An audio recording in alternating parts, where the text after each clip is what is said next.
ऐसे क्या होता है कि आमतौर पे हम सब कोई खास बीपी चेक वगैरह कराते नहीं है जब तक कोई दिक्कत ना हो। कुछ प्रॉब्लम लेके पेशेंट जब आता है डॉक्टर के चेम्बर में, जैसे कि आप सोचिए बोलता है कि मेरा सर दर्द हो गया, ठीक है, मुझे बार बार पेशाब आता है, मुझे चक्कर आता है, ठीक है, आंख के सामने अंधेरा छा जाता है, घबराहट होता है, सांस लेने में दिक्कत होता है, हाँ, या फिर हम बहुत जल्दी थक जाते हैं। ये सब आम चीज आके जब डॉक्टर साहब को बोलते हैं तब डॉक्टर साहब ब्लड प्रेशर वगैरह चेक करते हैं। एंड उस टाइम में अगर ब्लड प्रेशर बढ़ा हुआ मिलता है तो हम लोग तुरंत डॉक्टर साहब की निगरानी में आ जाते हैं एंड प्राइमरी हाइपरटेंशन या एसेंशियल हाइपरटेंशन इस नाम से बीपी बढ़ना बीमारी को डॉक्टरी भाषा एसेंशियल हाइपरटेंशन या प्राइमरी हाइपरटेंशन, जिसको कभी कभी डॉक्टर लोग इडियोपैथिक हाइपरटेंशन भी बोलता है, इसका कोई कारण हम लोग को दिखता नहीं है। जब चेकअप करते हैं, डिटेल जब जांच होता है, इसका मेन कारण का पता नहीं चलता है, तब इसको प्राइमरी हाइपरटेंशन बोलता है। ठीक है, अब जो सेकेंडरी हाइपरटेंशन है, कुछ तो कारण होगा है, वो क्या होता है, किडनी में कोई दिक्कत है तब ये हो सकता है, या जब लिखा ड्रग्स, कुछ टैबलेट से भी सेकेंडरी हाइपरटेंशन होता है। प्रेगनेंसी के टाइम में कभी कभी ब्लड प्रेशर बढ़ जाता है, that is called PIH, that is pregnancy induced hypertension, ये हो सकता है। एंड कभी कभी एंडोक्राइन सिस्टम, जो हार्मोनल जो सिस्टम है, उसमें अगर कोई दिक्कत है, कोई ऊपर नीचे हो गया सिस्टम में, तब भी ब्लड प्रेशर बढ़ जाता है। तो ये सब कारण को बोलता है सेकेंडरी हाइपरटेंशन। ठीक है, अच्छा, आप जानते हैं रिस्क फैक्टर, जो हमने लिखा है रिस्क फैक्टर, ये किन किन लोगों को ये हो सकता है। कभी कभी ये जेनेटिक होता है, पापा का है, दादा का है, दादी का है, उससे भी हाइपरटेंशन हो जाता है, तो उसको बोलते हैं जेनेटिक फैक्टर है। फिर एज, आमतौर पे 40, 45, 50 के बाद में ब्लड प्रेशर बढ़ जाता है लोगों का। ठीक है, और मैक्सिमम मेल फीमेल दोनों में होता है, मेल में थोड़ा ज्यादा होता है, फीमेल में थोड़ा कम होता है, पर होता सब में है। अच्छा, एनवायरनमेंट, जिस माहौल में आप है, जहां पे आपका वर्क कल्चर है, वर्क में स्ट्रेस बहुत ज्यादा है, या आप बहुत स्ट्रेसफुल कंडीशन में काम करते हैं, तब भी आपका ब्लड प्रेशर बढ़ सकता है, ये हो गया। अच्छा, डाइट, अगर खाने में हम लोग सॉल्ट लेते हैं, ज्यादा ज्यादा फैट लेते हैं, हाँ, कॉन्डिमेंट ज्यादा खाते हैं, ठीक है, कॉफी ज्यादा पीते हैं, स्मोकिंग करते हैं, ड्रिंक्स या अल्कोहल यूज करते हैं, तब भी ब्लड प्रेशर बढ़ने का चांसेस रहता है, तब भी आप हाई बीपी का मरीज बन सकते हैं। अच्छा, फिर क्या होता है, ओबेसिटी। आज का दिन में ये एक बहुत बड़ा प्रॉब्लम है, ओबेसिटी, यानी कि वजन बढ़ जाना, बहुत बढ़ जाना। इसके बारे में एक तो वीडियो हम बहुत जल्दी बनाएंगे कि ओबेसिटी कैसे कम करना है, सब हम बनाएंगे उसमें। But obesity is one of the factor, इससे भी ब्लड प्रेशर बढ़ता है। ठीक है, एक होता है जो कॉर्नरी आर्टरी डिजीज, CAD वगैरह है, तो उसमें भी ब्लड प्रेशर आपको बढ़ा हुआ ही मिलेगा।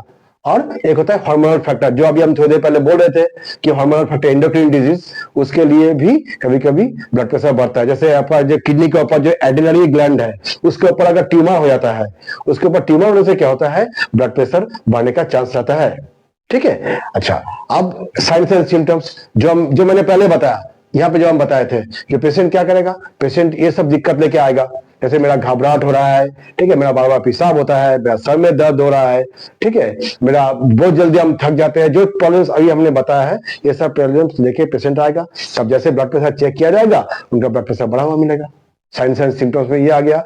फिर भी उनका ब्लड प्रेशर लगातार 3 दिन सुबह सुबह चेक करना होता है, जिसको हम लोग बोलते हैं बसल बीपी। 3 दिन चेक करने के बाद में अगर लगातार 3 दिन चेक किए, सुबह सुबह ही उनका ब्लड प्रेशर बढ़ा हुआ मिला, तो फिर उनको बाकी हम लोग जांच में डालते हैं। ठीक है, अभी क्या करता है, इसका कॉम्प्लिकेशन, क्या क्या क्या क्या दिक्कतें हो सकता है, ब्रेन स्ट्रोक हो सकता है, ब्रेन हेमरेज हो सकता है, और उससे पैरालिसिस होने का चांसेस आता है। रेटिना, आंख का अंदर में जो रेटिना है, उसमें क्या होता है, हेमरेज हो सकता है, ब्लीडिंग हो सकता है, एंड रेटिनल डिटैचमेंट हो सकता है। ठीक है, हार्ट का प्रॉब्लम हो सकता है, जैसे कॉर्नरी आर्टरी डिजीज हो सकता है, जो आपका हार्ट का जो लेफ्ट वेंट्रिकल है, उसमें ओवरलोड हो सकता है। ओवरलोड होने की वजह से क्या होगा, आपका लेफ्ट वेंट्रिकुलर जो फेलियर है, वो होने का चांसेस ज्यादा है, तो हार्ट फेलियर हो जाता है। एंड इसका डायरेक्ट असर होता है किडनी पे, तो क्या होता है, किडनी फेलियर हो सकता है। ठीक है, अभी हम लोग क्या करेंगे, इसका जांच क्या क्या करेंगे, इन्वेस्टिगेशन करना है, तभी तो हम लोग पता करेगा।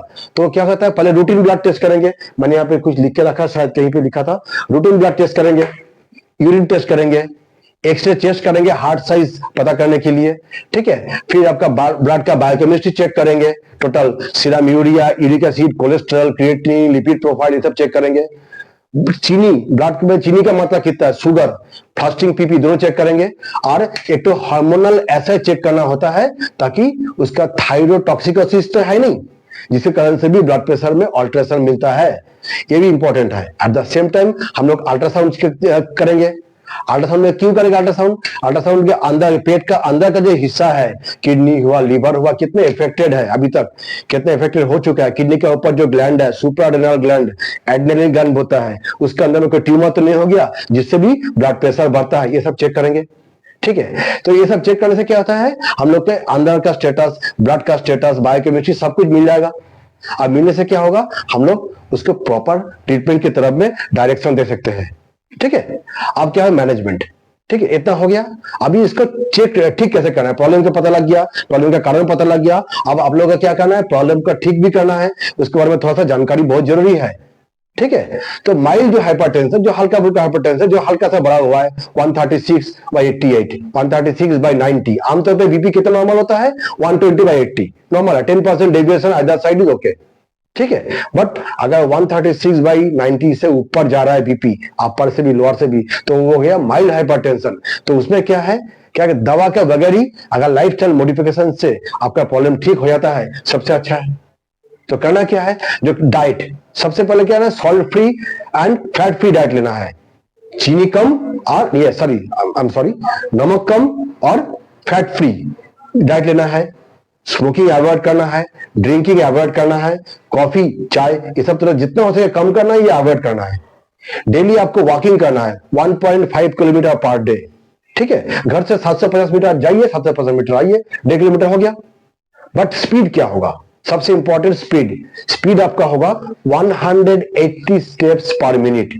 इस स्टेप में चलने से क्या होगा, कान का बगल से पसीना आएगा, आपका अंदर में प्रॉपर कैलोरी बर्न होगा, फैट बर्न होगा, और आपका सारे सिस्टम्स प्रॉपरली काम करेंगे। ठीक है, ये बहुत इंपॉर्टेंट है, ये करना है। और क्या करना चाहिए आपको, प्रॉपर स्लीप, नींद पूरा होना चाहिए। ठीक है, एंड सोने से पहले एक बार नहा लेंगे तो नींद बहुत अच्छा आएगा, इंपॉर्टेंट है। इसके अलावा योगा कर सकते हैं, मेडिटेशन कर सकते हैं, ऑलमोस्ट 10 मिनट पर डे, बहुत ज्यादा नहीं करना है, 10 मिनट पर डे अगर योगा मेडिटेशन आपने कर लिया, इतना सफिशियंट है। इसके अलावा मन को खुश के लिए जोक्स सुनिए, म्यूजिक सुनिए, एंड फ्रेंड्स, फैमिली, इनके साथ में क्वालिटी टाइम पास करिए, उनसे बात करिए, मिलिए, सबसे खुशहाल जिंदगी जिए। इसमें भी माइंड का स्ट्रेस कम हो जाता है और ब्लड प्रेशर रिड्यूस होके नॉर्मल लाइफस्टाइल में आता है। बट अगर सेकेंडरी हाइपरटेंशन है, जिसके पीछे कारण है ये सब, इससे थोड़ा बहुत फर्क पड़ेगा, बट पूरा फर्क नहीं पड़ेगा। उस टाइम में आपको मेडिकेशंस का सहारा लेना पड़ेगा। तो आप डॉक्टर साहब के पास जाएंगे, वो प्रॉपर कॉज को जांच करते हुए जो प्रॉब्लम मिलेगा उनका वो प्रॉपर आपको इलाज करेगा। उसमें हो सकता है, बहुत सारा हो सकता है, जैसे आपका हो सकता है, सोचिए डायबिटीज दे सकता है, बीटा ब्लॉकर्स दे सकता है। ठीक है, एंजियोटेंसिन जो कन्वर्सिंग एंजाइम है, जैसे टैबलेट इनवास, ये सब दे सकता है। ठीक है, एंड पेरिफेरल वैसोडायलेटर, ये जो ड्रग्स है ये दे सकता है। ठीक है, इसके अलावा और क्या दे सकता है, इसके अलावा आपको थोड़ा सा माइंड का जो टेंशन कम करने के लिए हल्का फुल्का कोई टैबलेट दे सकता है, जैसे सेंट्रल नर्वस सिस्टम आपका स्टेबलाइज हो जाए, तो आपका नींद ढंग से आएगा, प्रेशर भी कम हो जाएगा। ठीक है, अब क्या हो गया, आयुर्वेद में कुछ टैबलेट्स भी है जो भी अच्छा काम करता है, जैसे रामदेव बाबा का एक है दिव्या का मुक्ता बटी, अच्छा काम करता है। हिमालय का टैबलेट सार्पिना अच्छा काम करता है। टैबलेट अबाना बोल के टैबलेट आता है, जो अपने का बॉडी का जो फैट लेवल वो सब कम करता है, तो उससे भी आपका ब्लड का जो विस्कोसिटी है ना, वो कम हो जाता है। तो ब्लड प्रेशर, जो ब्लड का जो आर्टरीज वेन्स पे जो प्रेशर है वो भी कम हो जाता है, आपका बीपी कम हो जाता है। एक टैबलेट और भी आता है, टैबलेट अर्जुना बोल के, वो जो हार्ट का जो ब्लड वेसल्स है, जो हार्ट को ब्लड सप्लाई करता है, उसका अंदर को वो क्लियर करता है, तो आपका हार्ट डिजीज होने का चांसेस कम रहता है।